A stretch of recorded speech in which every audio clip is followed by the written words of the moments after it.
I speak to a lot of people who are desperate to find their purpose, to find out what they came here for, what their soul signed up for in this lifetime. And it leads a lot of people into distraction, stress, forever seeking, forever living in the world of spiritual performance, attending workshops, doing courses, circle work, shadow work, all these things that people do in order to find what it is that they're supposed to be here to offer. What I've found and what I share with most people when it comes to that question is if you live purposefully, purpose will sort itself out anyway. There's nothing to really look for. And truthfully, it's actually impossible not to live your purpose, because we have to remember that we are just the will of the divine expressed anyway. Free will is something that we experience, however, we are still an expression, an emanation of God, and so it's only ever His will that's being done. So I think that's an important point to bring up, because we forget, or we have forgotten as a collective, the requirement to put God first in everything that we do, before every decision, before our new business ventures, before any new project, before a new relationship, before any plans that we make, any strategies. God's got to be at the core of all that, not as a concept, but as a command, as a law, as an oath, as a covenant. You could say that the reason why many structures are failing in this world right now is because God was not put at the foundation.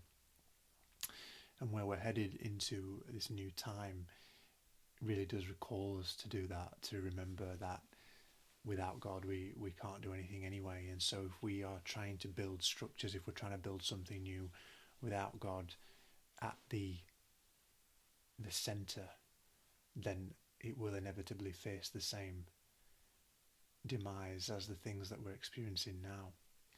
So putting God at the center of your life isn't about being under the thumb, as I've mentioned before. It's about living lawfully, living righteously, living with morality and virtue. In spirituality there are a lot of words and narratives that get thrown around, which there's a lot of language that we can hide behind, which allows people to disguise lust and temptation and materialism as virtue, but actually it's still those things. Law of attraction, manifestation, these things that people do to try and pull in the life that they want for them, for their own gain, for what they want. Spirituality in many ways has lost its meaning, because it's become about trying to get what we can get for ourselves, so that we feel enlightened, we feel that we've ascended, we feel high vibes, positive vibes, high frequency, all these things. But they all fall away. Everything falls away except God. And if we try to create without Him, then our creations will inevitably turn back to dust. Everything turns back to dust anyway, but at least we know when we put God at the center, at the core, at the foundation of everything that we do, that it will be an emanation of that. It will be an emanation of the law of nature, because God is law, and the law is there to keep balance. It's there to maintain harmony. It's there so that one might find the kingdom of heaven in their walk through obedience to the law, obedience to God. I mention that word a lot, and I always like to remind that it's not about being under the thumb. It's about walking rightly so that you can meet God in your walk, that you can walk forward in the light and see God before you in everything that you do. You don't have to fly away in some meditation or some astral projection, because the truth is God is right in front of you in every moment, saying, walk with me, let's build this together. And so 2026 is really about us laying those foundations that we want to that we want for the life that we're trying to build, but they have to have God at the core. So the struggle to find your destiny, the struggle to find meaning and purpose ends when you put God at the core of all of it, because that is the only true purpose.